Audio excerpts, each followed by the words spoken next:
How is everybody doing? And welcome back for another Strength Chat episode. Today, I have got a very special guest for you all. Today, I'm joined by the Chief Experience Officer, a strength coach. She's competed in powerlifting and jiu-jitsu.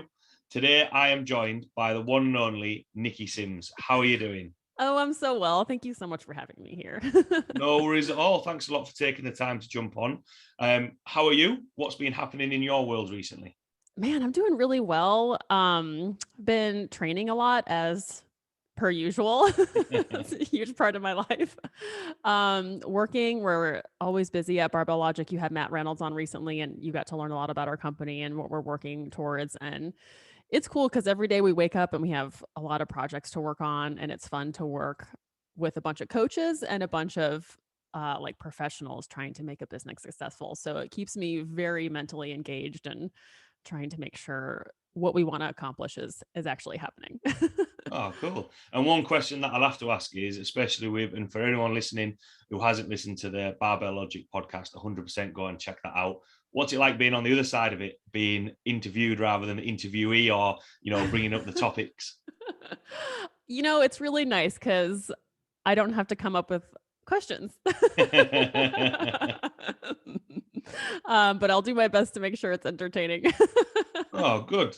I'm sure it will be. So obviously, I did quite a brief introduction there. Mentioning about the work that you do with Barbell Logic, as well as, your own training and coaching. But for anyone listening who might not know your background, the work that you do with Barbell Logic, and, how you got into training and coaching, just want to give a little bit of a background to yourself? Yeah, thank you. I kind of call myself a gym rat. I really have just been obsessed with going to the gym since I was in high school. And I would go to what I would call now the Globo Gym and just do all the machines and do all the cardio machines. And I would spend hours there, and I loved it. And at the same time, I was a terrible sports player. I did sports in middle school and high school, and man, I played basketball my junior year in high school, and it was just a terrible, terrible year. I'm what I would call myself just a waste of height. And it was just a chance for girls to be catty with each other. So really, I've been an individual sport kind of person. And I took that to the gym. So being a gym rat turned into learning about CrossFit. And I had started doing CrossFit while I was going to college in New Mexico, and I earned my degree in construction management, which is what I worked in for a couple of years. Had a great job, general construction company, and CrossFit was getting really popular, as you all know, in like 2008, 2009, and man, I went all in, drank all the Kool-Aid, left my very lovely, successful job, and decided to open up a gym with 3 other people, which nobody do that. It's not a great way to be financially successful, to have that many business partners. But, I've always been someone who is really kind of emotionally driven. And that was like, it was my passion. So opened up the gym in 2009 back in Albuquerque, and it was the second CrossFit gym in the state at the time, I think. And it was really fun, and did CrossFit for a long time, and ended up, I think there's this lifespan or the kind of this life decision for CrossFitters. They join, and in about 6 months in, they either get too hurt to keep going, or they pick the barbell sports, or they pick like the competitive CrossFit or endurance kind of thing. There are these pathways that they choose. And I went the barbell route, and I'm really happy that I did. So thank you, CrossFit, for exposing so many people to barbells. And that's when it was about that time, I think it was in 2013, I learned about starting strength and read the book and was like, wow, I can actually just do barbells even more. So I really went hard down that road, and eventually wanted to move away from CrossFit, and I wanted to move out of Albuquerque. So I moved to California and started just becoming a full-time barbell coach, and that was wonderful. And then I moved to Atlanta, did the same thing. Then I was like, why am I not living by the beach? So then I decided to move to the beach where I am here. And it was a little before I moved here to Southern California that Barbell Logic began. And since then, I'm so happy to just be doing online coaching and it's wonderful.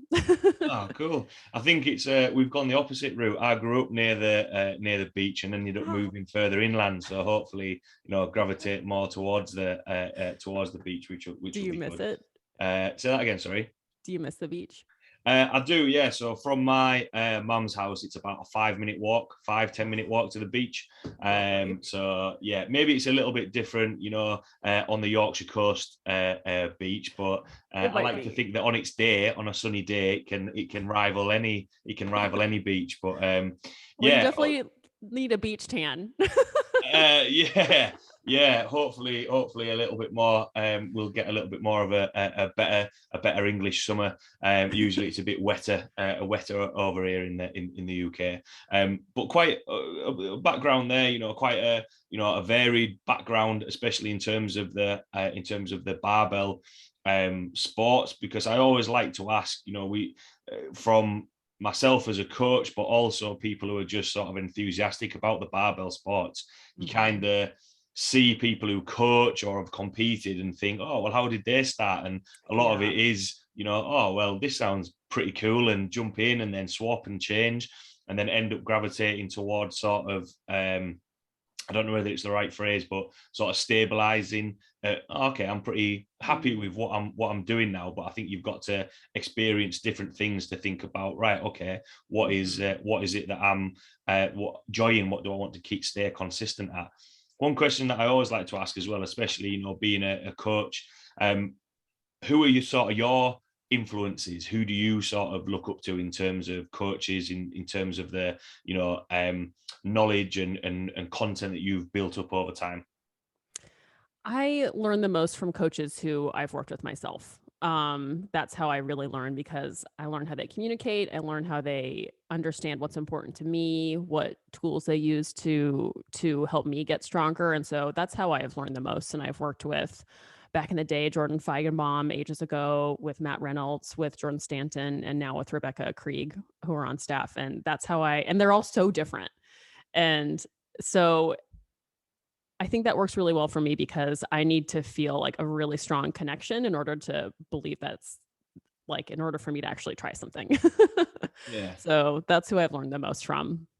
Yeah, definitely. And I think with that as well, I think it's quite good that you've mentioned your coaches, because probably flipping on it from so we've got an internship program that we run at the gym that I work at, and one of the main conversations or main topics that I always ask is, who influences you? Who do you sort of like read and that sort of stuff? Whereas actually sometimes working with a coach, because I'm the same. I've had a variety of coaches, and not to say it's program hopping or anything like that. I think sometimes as you progress, you naturally gravitate towards certain coaches, because the lifter that I was 10 years ago isn't the same lifter that I am now. So you change things, but then pick up different things from different people and then mold that into your own sort of coaching style. Would you sort of agree? What are your thoughts? Yeah, you grow, and the things that become important to you change, and the direction you want to take your training might change. And same for your coaches. Like when we first start coaching, we want and need to coach everybody, because we need to put money in the bank and we need to learn. But then as you get a little more established, you realize the things that you tend to be better at and the things that you're really passionate about. And so your coach evolves and changes too. And you might find at a certain time, like, it's okay to go different directions, because you need something and they can't give you that, and that's okay. Right now, like, we are in this abundant state of online coaches and in-person coaches, which is really cool, because everybody is unique, and you can find someone that you really connect with, that really makes more sense with what's important to you at the time. So it's another opportunity for the coach to learn working with various clients, and such a great opportunity for clients to work with their coach, just to keep learning and growing together. But you're right that you have to give it some time, or else it is just coach hopping. Yeah, definitely. I always like to think of it as, I'm a big fan of an analogy. And I always like to think about, as you progress through your training, or, gravitate through working with coaches, it's a little bit like going from infant school to junior school to secondary school, and then you're building up that knowledge and developing as you go, which I think is all part of the experience of training. And that kind of goes into the main topic of what we're going to try and jump in today, which is, finding out what is it that is important to you when it's coming to when it's coming to training. Because a big thing that I put emphasis on is you've got to enjoy it. Whereas I think sometimes exercise can often be seen as, just calorie burning. I just need to do this. I just need to get this all done, and then I can go and do whatever. As opposed to, is there more of a meaning behind what is it we're training for? So when you're working with coaches, when you're working with clients, how do you start that conversation in terms of what is important to you in terms of training? Why are we doing this? Yeah, that's a really important question to ask. And it's a really important question to know for yourself. And I think some people can kind of scratch the surface of it, but you have to really kind of dig deep to make sure that actually is the truth that you're speaking. But when it comes to a client, we have a questionnaire that they fill out that lets us know their history and their goals. And that helps us get some idea of it. And then we also ask about kind of what's going on in their life. Do they have kids? Like, what's their job like? Because that also lets us know what's important to them. And some people will flat out say, like, I need to lose weight. I need to get stronger to play with my kids. Like, I need this to live a better life. And some people want to be the strong guy. They want to get all the plate goals. They want to have the milestones. Like, they want to like fill out their skeleton, and that's awesome. And we learn that in a questionnaire, and then we learn that on the initial phone call, where it's really like, even the name of your podcast is Strength Chat. You have a conversation. You sometimes will find it goes in different directions, but when you learn about what their days are like, what their lives are like, and how much time they can spend at the gym, you start to see how much time they're able to invest and how much time they'll choose to invest in their training. And it really comes down to aesthetics, which is fine. That's great. It comes down to feeling good, like able to move themselves around and able to move external objects around, and health metrics. Those are the typical directions that it takes. And then we have our demographic isn't always the, I want to compete and win everything. Like, we get some of those, which is great, but our demographic tends to be a little bit older and like, I want to look and feel good. But that's great on the surface. But what does that actually mean to people? Like, when you'll wake up someday, and I know people wake up someday and they're just don't like the skin that they're in, it's like they worked really hard. They're professionals who have invested their entire selves into their job, and moms who have given everything for their families. And then, 15 years later, there's like, oh my God, there's like 30 pounds too many of me. I don't feel good. Like, I want to change something. And that's a huge life change. So you have to kind of figure out what's the most important thing to them to work towards first. Is it just giving them that time in the gym to themselves? Is it making some diet changes that are going to help them kind of get more ownership over their bodies and feel like what they're doing is working? So kind of getting really deep into what looking and feeling good actually means to someone. Yeah, I think from the main thing, and I'm quite glad that you mentioned that as well, is that professionals or mums or whoever it is have spent time doing things, investing their efforts into other things such as their profession. Nothing wrong with that at all. Right. Nothing wrong in terms of raising a family and all those sorts of things, but sometimes, if one thing gets knocked up the priority list, something else gets dropped down.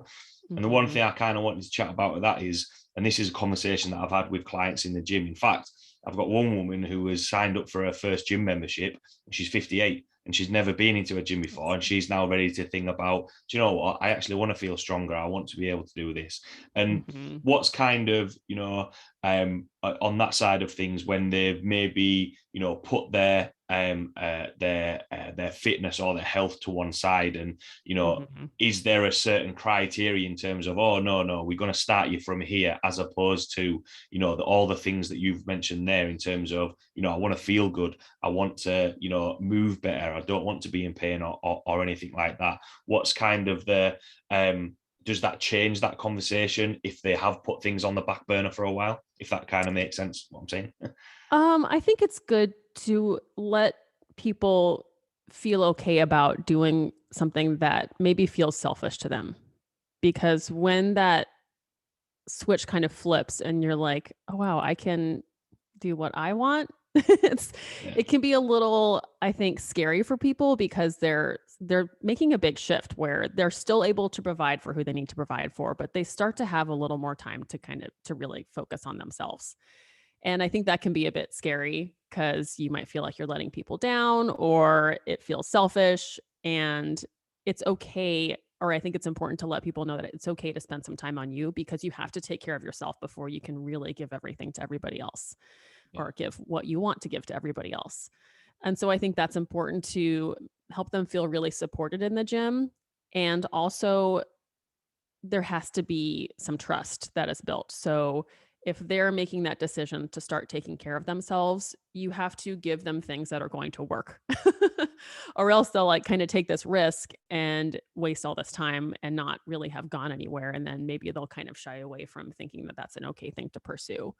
So that might be like it has to be successful. So it might be lifts that you know that they can do really well, or really making sure you're not overwhelming them with a bunch of corrections, like get them to do a deadlift, make little corrections every session and still make them feel like they are 100% successful every time, not coming into the gym and being like, well, it's okay, but we're going to have to work on, 30 things every time you're in here. So I think kind of supporting their time in the gym is one of the biggest things you can do. And you can also, like, if there are kind of cardio or weight loss goals, I think it's totally okay to throw in some conditioning because while you can't always say, like, if you do 3 prowler sessions a week, you're going to lose 20 pounds. Like, it's one of yeah. those kind of instant gratification feelings that is only going to benefit them and kind of reinforce the habit of spending time in the gym in a healthy amount. So,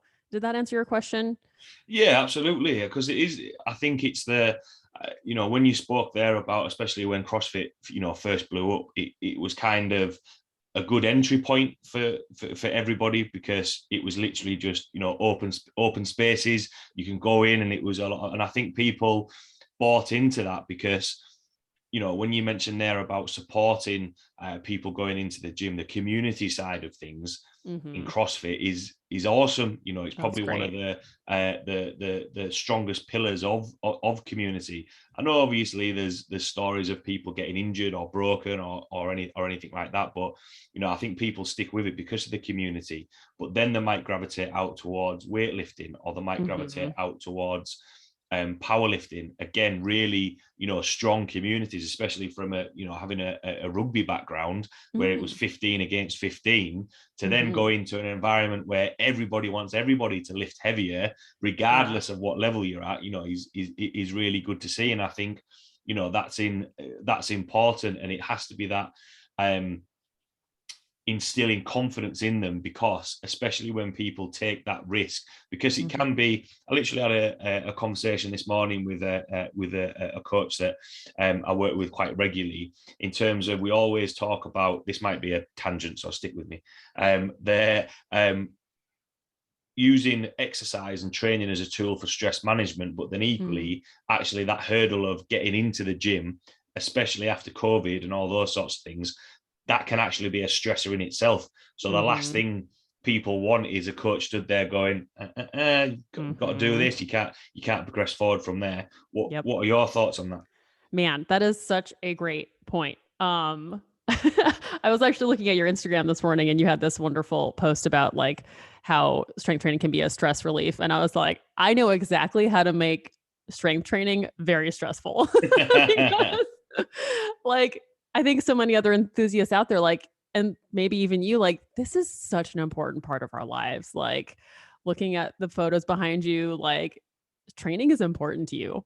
And if you're like me, you go to bed thinking about it, you wake up thinking about it, like you think about that PR, it's like always running in the background of your head.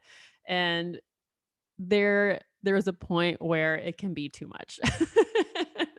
And yeah, having that space where a coach can, let you know you're doing enough, you're making progress, you're on the right path here, and like keeping the stress, just the like tonnage that's being moved and the range of motion that's being executed, and not like the existential baggage that we're going to associate with it, which I know you all do.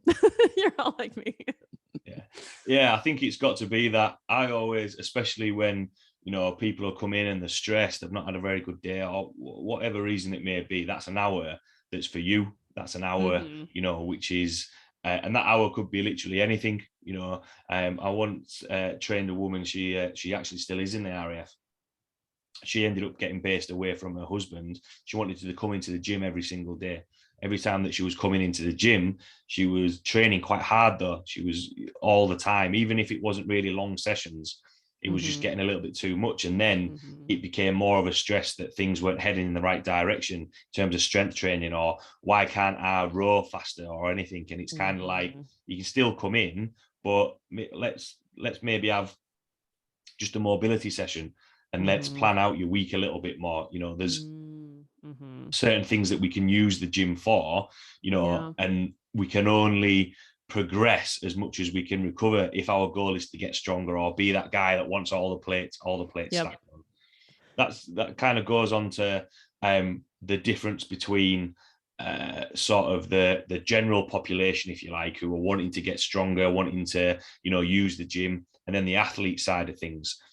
Do you think sometimes, because you see especially with social media, you can see that snippet of the athletes training and they're smashing out PBs, and it looks as though they're just getting PBs week on week on week, that Mhm. sometimes that can derail the general population, if you like, and think that if they're not hitting PBs every single week, that they must be doing something wrong? Mhm. Totally. Yeah, that you see these incredibly gifted athletes who work so freaking hard, and you're probably watching them during this period in their career where they are hitting PRs very frequently. And if you keep watching them into their 30s and 40s, it's going to happen fewer and fewer times. And so, yeah, always keeping context of, it's their journey. They probably are hitting a lot of PRs frequently, and that's great. And you might be hitting your own PRs frequently, but the schedule is different and the context is different. Like, it's such a great opportunity to practice being really happy for people and acknowledging their hard work without it diminishing your own, Yeah. because you again get to choose what about going to the gym is important to you. It's not about what about looking on Instagram is going to influence what you think should be important. Like, it's your own journey to be like, am I training right now because I just need to keep up the habit and get out of the house and get away from the kids for a little while? Is it that, maybe you're injured and that causes a huge shift in defining the importance of training for you? Like, maybe it has to switch gears from heavy lifting to just making sure you can move well without hurting. And, just being inspired and, being motivated by these really killer athletes is wonderful. I love to watch them. They're so freaking amazing. And the thing that I think we could have in common with them is work ethic. Yeah. They show up to the gym and train, you show up to the gym and train. We are all the same in that way. And I think that is so freaking cool. It's just their journeys are much different. Yeah, absolutely. I think that was a really good point, putting it there, because our why is, they're the people that want to set PRs and compete, and they want to be at the top of the top of their game. That's why Hmm. they're athletes. That's why they're elite level athletes. And that's not to say that they've got some secret club that they all go to and get given out a secret PB, whatever it is. It's just a case of, right, well, actually, their priorities are, they're setting a lot of time aside for that. They've got their clear goals in terms of what they're doing, and I think it's got to be that thought process of, you can still take the skill set from them. It just Hmm. might not be that a lot of people or a lot of my clients have decided to, not compete. On there's the calendar's been released for British powerlifting. Do you know what? Actually, I might only compete once this year. There's other things that are higher up on my priority list that I would like to do, and that's fine. That's not to say that you must compete at this to qualify for this to do that. If that's what you want to do and that's your goal, you can aim for that.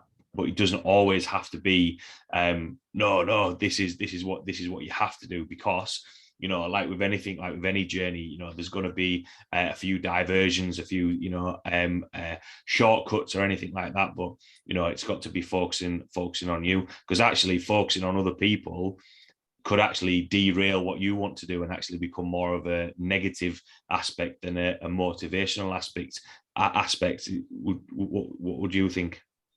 Yeah, I think you will kind of maybe project value and worth based off of what other people are telling you, this is really important to me. And you might start to absorb that too much and think like, I have to do that too for it to be important to anybody. And then you start acting in a way that isn't really true with what you actually really care about. And you start to feel that and get kind of resentful. And then you get burnt out because you're just not doing what you want to do. You think you're doing what you think you want to do or what you should be doing. And it doesn't work. Like, I know I've experienced that before when I would just hammer myself getting ready to compete and lifting really heavy. And I was dealing with this back issue, but I just had it in my head that like lifting heavy and competing was what I had to do for me to have any worth as a lifter. And if I admitted to not being able to compete, then somehow that would mean that I was a less than qualified coach. And it was like this huge almost identity crisis when I was like, wait. Maybe I don't have to compete. Like, that's okay. And maybe I can still spend time in the gym and for it to be valuable and meaningful to me without it being associated with me being on the platform and getting to update my Instagram with a new PR. Like, come on. Yeah, absolutely. And I think that's interesting, because I think when people have that realization, taking time away from it, and you do see athletes do it. You do see athletes because, especially with, any sport, whether it's rugby, football, powerlifting, it's always going to be there. You can always go back and do it. It's not as though you've not trained for 12 weeks powerlifting, that's it. You're out of the game. That's it. You can't go back in. I think it's a case of you can always go back to it, but it's important to sometimes find out how that is important to you. Just from a coach's side of things, at the start, obviously mentioning the influences and who you've learned off is the coaches that you've worked with. Do you think sometimes that from a coach's point of view, how they can maybe skew what's important to the client is that, if they're a powerlifter, right, therefore you should do powerlifting. Yeah, but my goal's to do a kettlebell swing. Yeah, powerlifting will get you there. We'll focus on that. What's kind of your experience from the coach's side of things and the coaches you speak to? I think that can happen because one might be that a coach has their dogma and they've built their ego and their empire and business on their dogma. And so if you show up and want to do something different, they will say no, because they might not know how to get you there and they might not believe that your goal is important enough for you to care about. And that's a good time to find another coach, because there might be someone who really wants you to get a huge kettlebell swing, but it needs to be with that coach and not this person. So I think people might just be so married to their brand that they kind of have to do it because it's their business. And then another reason they might kind of impart what's important to them onto you is they don't know how to help you accomplish what you want to accomplish. It's just outside of their scope. And so they'll believe, whether it be true or not, that if you do powerlifting to get your kettlebell swing up, that's what you're going to do. When maybe it does, maybe it doesn't, but like they might just not know enough about it and be okay with admitting it to say, no, I can't do that. And another time I think that can happen is when like a coach just doesn't want to give up. They don't want to lose the client. And so they'll say whatever they have to say to keep you coming back. And that I think is destructive because that becomes just a untruthful relationship. Yeah, And yeah, it absolutely. lets it as a client, you will learn that you're just not being heard. Yeah, it's the same thing that you mentioned about working with the coaches that you've worked with. It's having that connection with a coach, and it's that thought process of, I always advise, or not advise. I always say to my clients, if you're reading something or find something, let's bring it to the table. Let's chat about it together. It's going to be more of a teamwork than it is Totally. a dictatorship. And equally, especially when we touched on speaking about athletes, there's a reason why they speak with, they might have a coach, but then they also might have a nutritionist, or they might be going A to see a physio. therapist, or Yeah. something like that. The phrase a jack of all trades, master of none kind of comes to mind, whereas ultimately the person that's going to suffer or feel as though they've got a disservice is the client, because ultimately they dictate where they want to go. I once had a guy message me to see if I could coach him for weightlifting. I've never competed in weightlifting. I don't really have the shoulder mobility to do weightlifting. I said, I can get you a bigger squat and a bigger deadlift, which will help with weightlifting. I can't be a weightlifting coach and say, yeah, do you know what? Actually, come with me and we'll be at the Olympics in the next 4 years. And Yeah. I think sometimes that honesty shows that you from a coach's point of view, you have that sort of I don't know whether respect is the right word, but that sort of, no, actually, I know what I can do and I know what I can't do. That's so important. Yeah, definitely.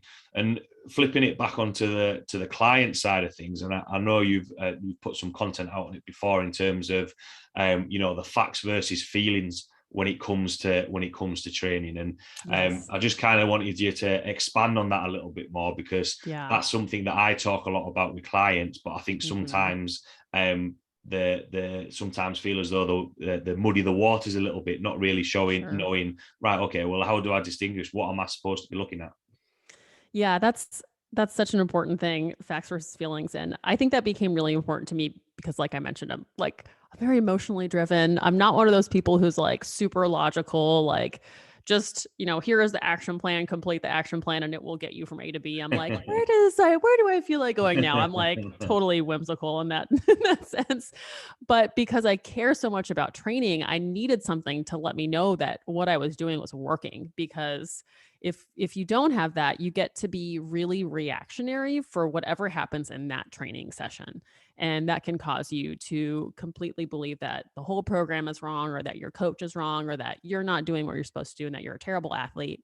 And when you have the ability to look at important metrics, and you've even said this a couple of times, the ability to zoom out and look at your weekly plan or the whole cycle, then you can start to see things falling into place.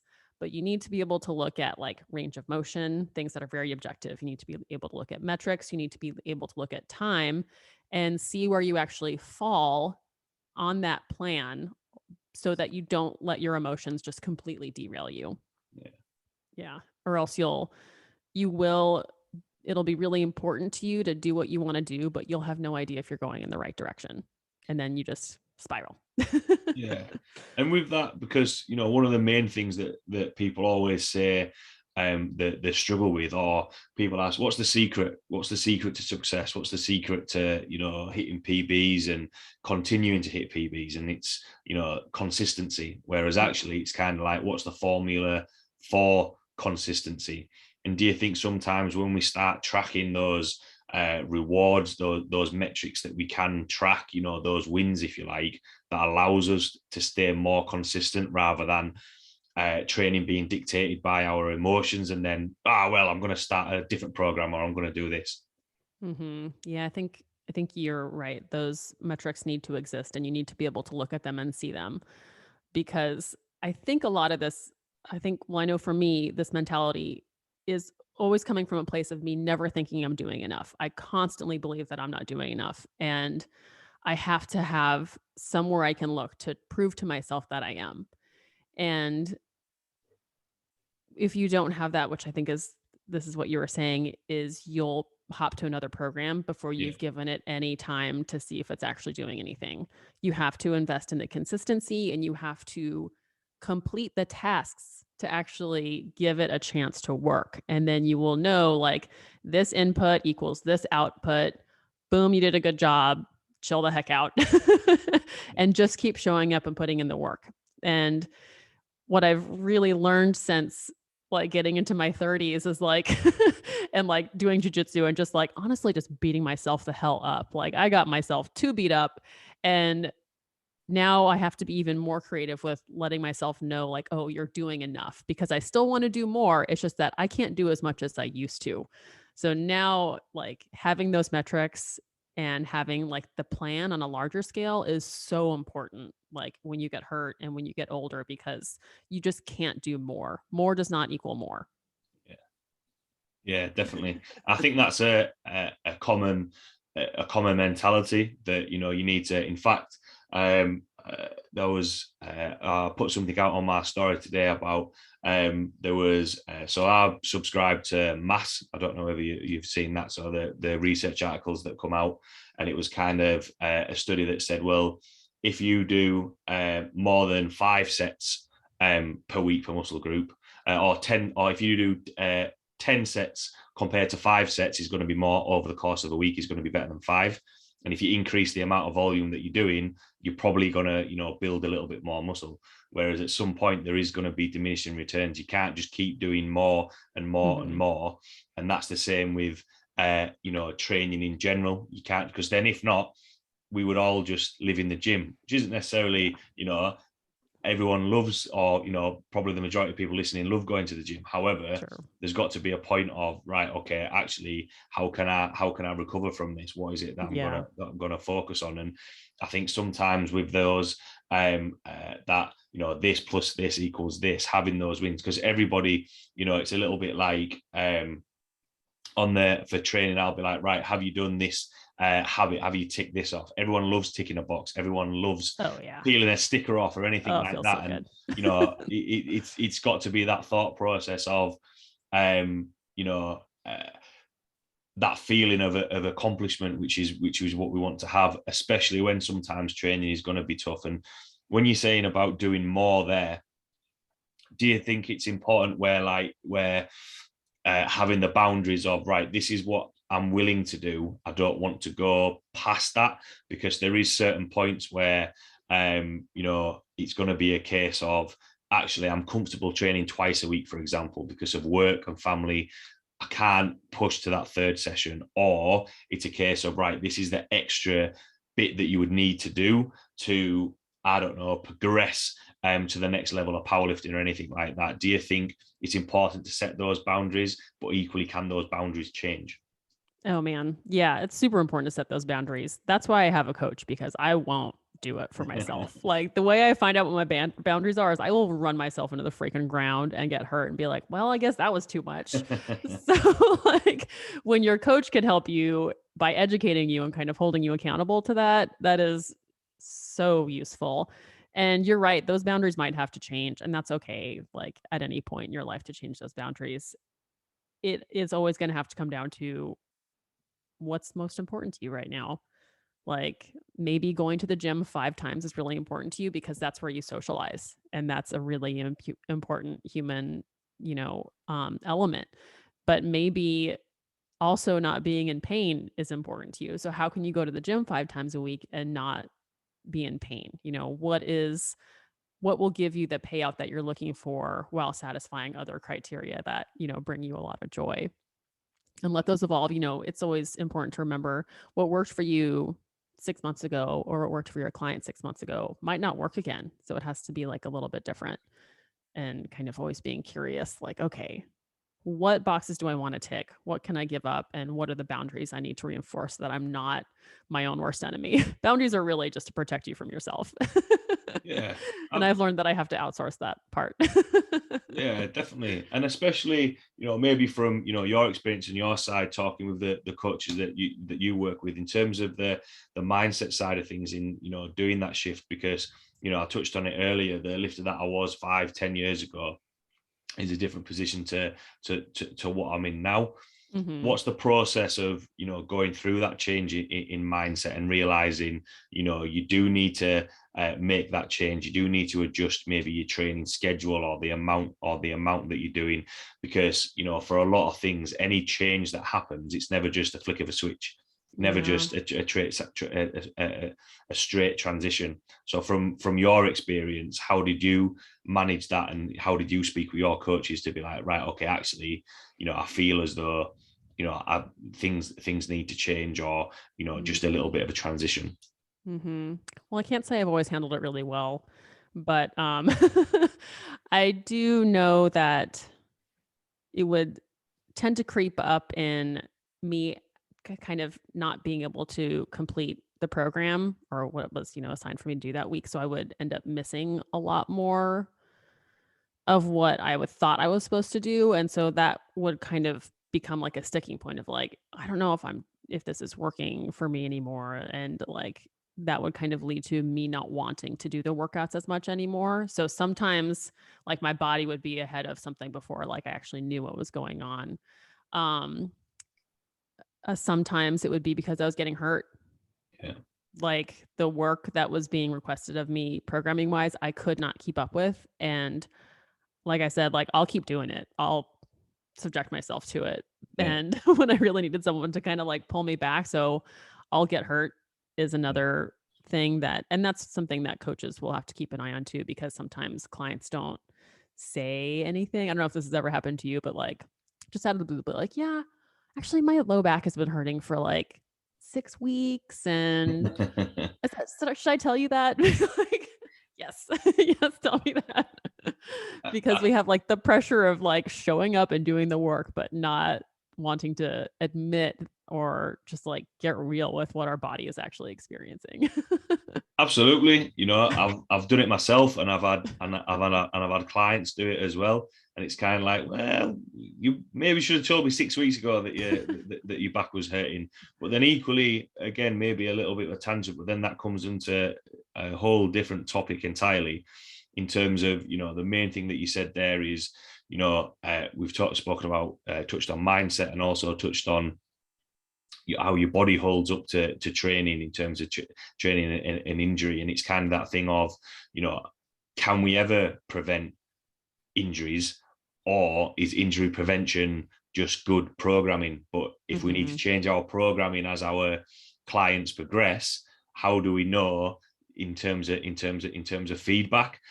So I feel like we're flipping from clients to coaches a lot in terms of perspective. But from a coach's point of view, how are you, managing that? Does it just come down to, right back at the beginning, like what you mentioned, connection with a coach, and it always comes down to communication? That's the key. We're working as a team.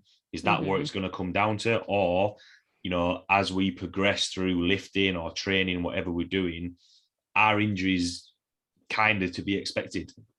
That's a really good question. I think the first thing you have to take responsibility for is understanding how to help your client move in a way that you understand at the time is a safe way to move. And I'm saying at that time because you are going to learn more. You're going to see that other people need to move slightly differently. Hopefully, you're educating yourself and doing your own training to kind of improve your understanding of what those movements look like.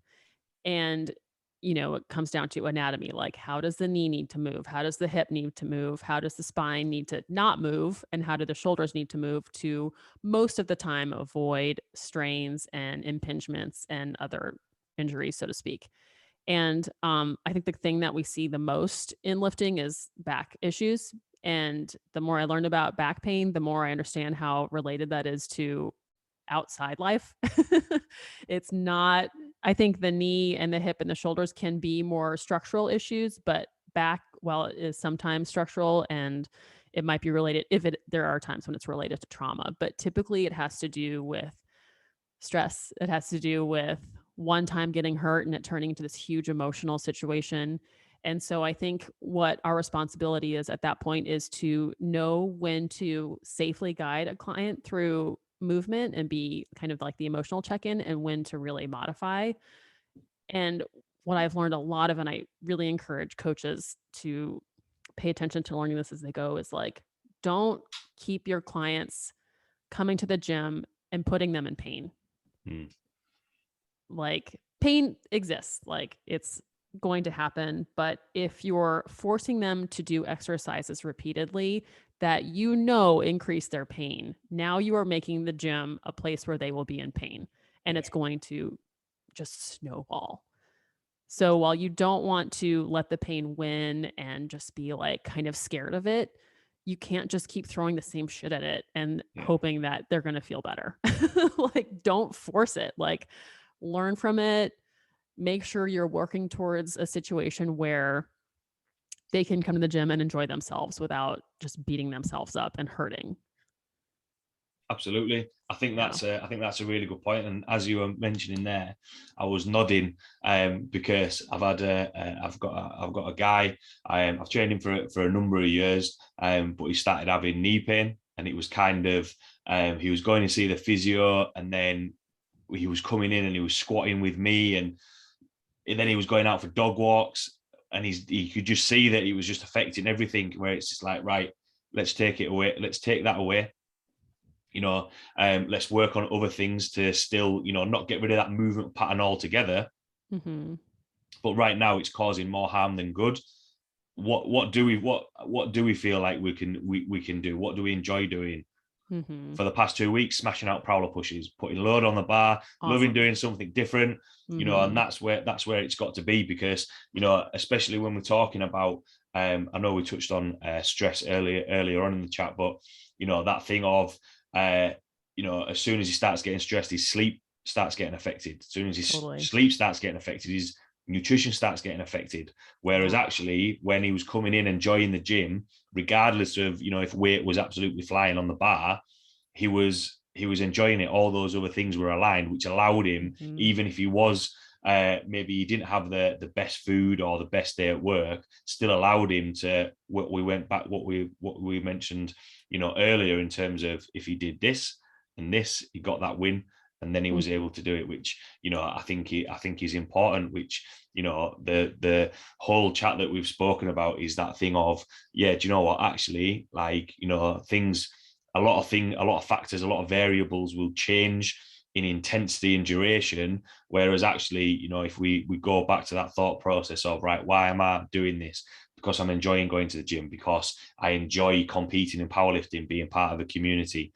We've got to be able to make sure that we're thinking about those things, rather than being derailed by, trying to compare ourselves to an elite level powerlifter or CrossFitter or whatever it may be. Yeah. And like with your client, there are things that he wants to get from squatting, time at the gym, whatever, more muscly legs. And you can put muscle on your skeleton in so many friggin' ways. Like, you don't have to, like, don't get me wrong, I love squatting and deadlifting and benching. Like, it makes me very happy, but I don't love doing them when they make me hurt. And so same for your client. Like, he was getting things out of the gym, and you kept giving him those things in a different way. And I think that's wonderful. You gave him the big point of view. And it occurred to me, another coach who I forgot to mention earlier, who I really look up to, is Jillian Ward. And she said that every training day is just a tiny piece in the mosaic of your training life. And just because you don't get to squat for 3 weeks doesn't mean that the rest of your training is for nothing. Like, it's just, you're going to get to where you want to go in a slightly different path. And so you helped him still come to the gym, still feel like what he was doing was meaningful. And that's a wonderful way to keep getting stronger. Absolutely. I saw a quote, and for the life of me, I can't remember who said it. So I'm sorry to whoever said this quote. But it's a case of, if we have hurt our knee, for example, you can say, oh, well, it's time to set a PB in bench press then, because you can put other efforts into it. Or a big thing, especially some of the lockdowns during the in the UK. It was a case of, I didn't have a barbell, I didn't have anything. I literally took a strongman log and 2 kettlebells from the gym, because I'd loaned everything else out to everybody else. I was like, what can I work on? And it's actually, again, a topic for another day. Powerlifters, maybe don't spend as much time on mobility as they should do. right, I'm going to get mobile. I'm going to stop my shoulders getting painful so that when I do increase the weight on bench press, I'm not then thinking, oh, I can't lie down on my shoulder or anything like that, or mobility in my hips or my ankles to help with my squat. You know, there's always things that we can slide in and out and move around to ultimately get to our end goal. I like that. You took responsibility for like still improving your athleticism with what you had at the time. Yeah. That's cool. I'll take credit for that. I mean, the first 4 weeks of lockdown, I maybe didn't. It took me a while to build up to that, but I'll take that.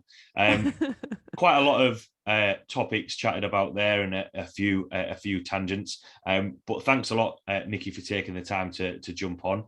The last question that I like to ask, from everything that we've chatted about there, from a client's point of view or a coach's point of view, what would be your take-home points or words of wisdom?